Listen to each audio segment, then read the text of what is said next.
Hello, this is Joseph Guagenti with KB1 Pro. Thank you for geeking out with me today. We're going to cover how easy it is to create an add-on. So today, what I'm going to do is I'm going to take the KB1 PMOS, the one that we've been working on lately, and just kind of give you a demo on how easy it is to create an add-on in our system.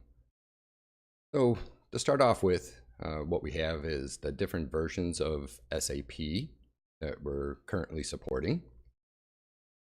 Now we have a debug version that's for us locally so we can test things out. We have a release version, that's where the add-on actually gets created and zipped up and it's ready to go. And then we have a testing one. Testing is for internal usage only. And what we do is we have testing procedures built into each one of the functionalities.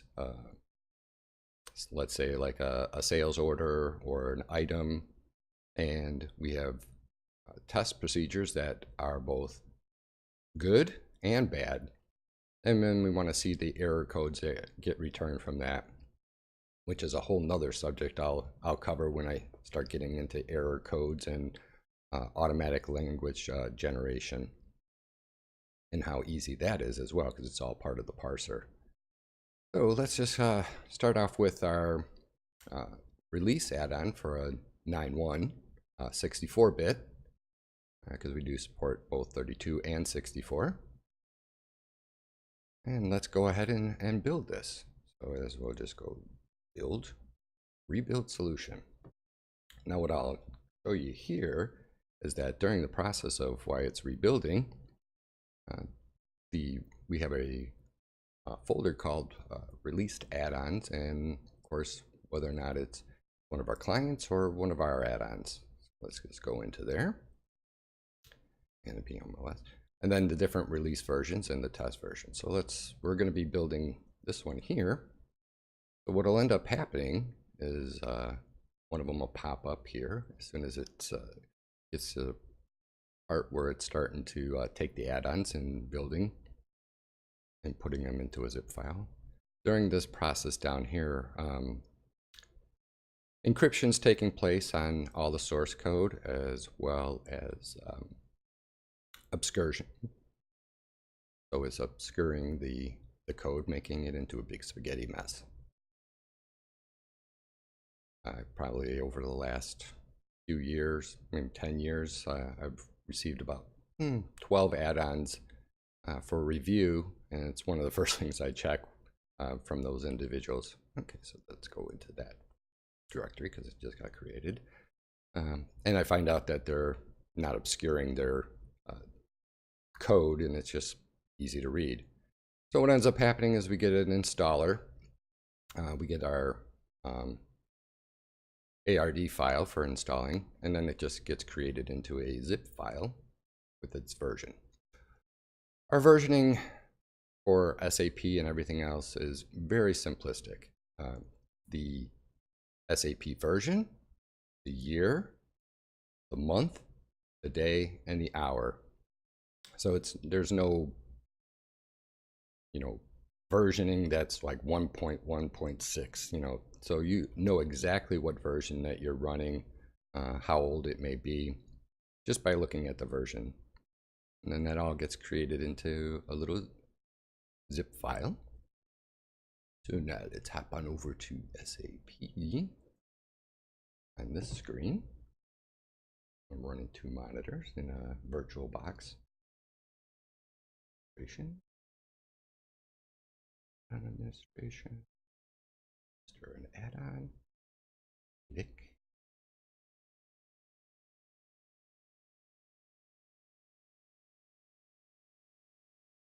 Released add-ons. True. Yes. The one we just created now. That directory. D. Open that up. Okay. Disable. We'll update that. Close that out. Go into the manager. And as you can see, the The version is, like I said, very easy. The SAP version, year, month, day, and hour. And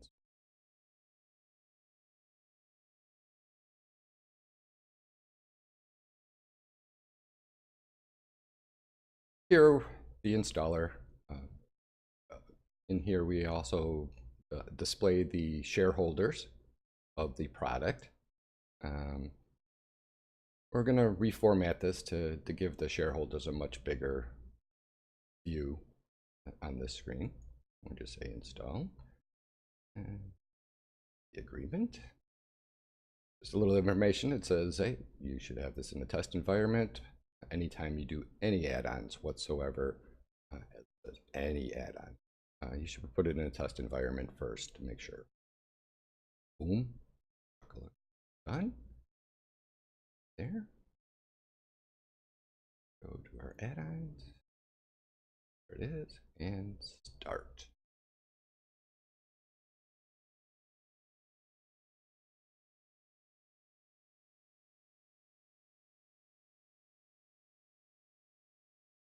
And once it starts, that up, and there's our support tickets.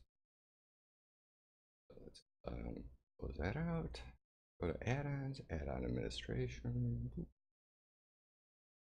That add-on.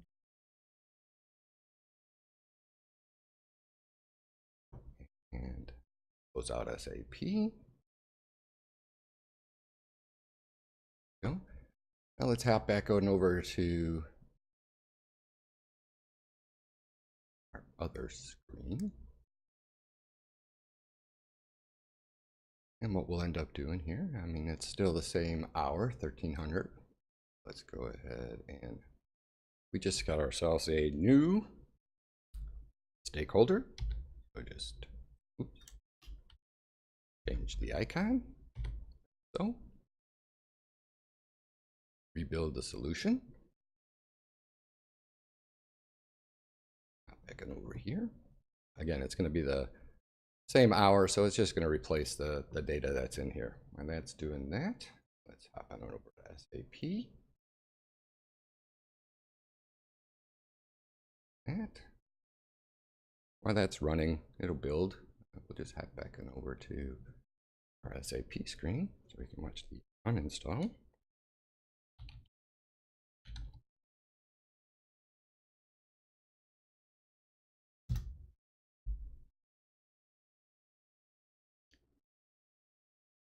It'll handle the uninstall on its own there.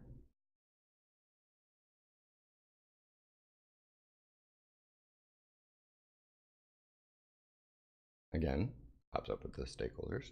We'll redo that. Uninstall. All was good and okay. Now let's hop back on over to our other screen so we can see. And it's almost finished here. A little bit more to go. And it's done.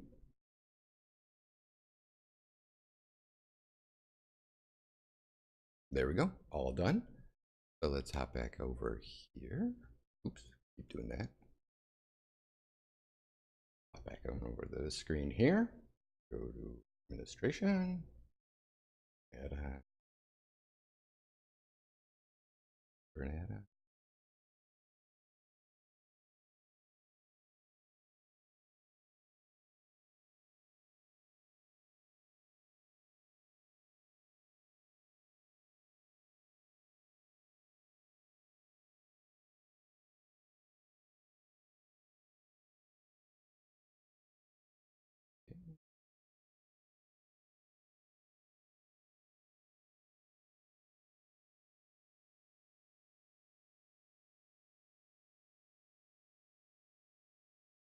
Now this time we should get a different graphic with our new stakeholder.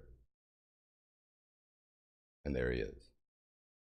Ubuntu, canonical, thank you. And install. Up to terms.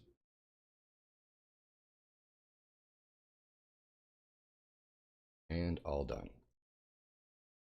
I think the only other thing I want to cover will be, I guess I can start it.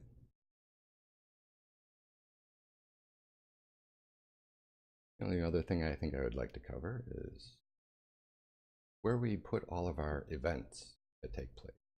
We go here, let's do a little refresh here. And you can see the events that took place. So we did an installation of SAP. Done, it finished well. Here is the uninstall and what platform it was on. That easy. So all of the information is stored in the Windows registry. Error, we call that thing. The event viewer, Windows event viewer. All of the data is captured there. That, and as you can see, boom, report tickets once again. I believe that's all I wanted to cover here today. I hope you enjoyed it, how easy it is to generate an add-on. Have a great day. Thank you.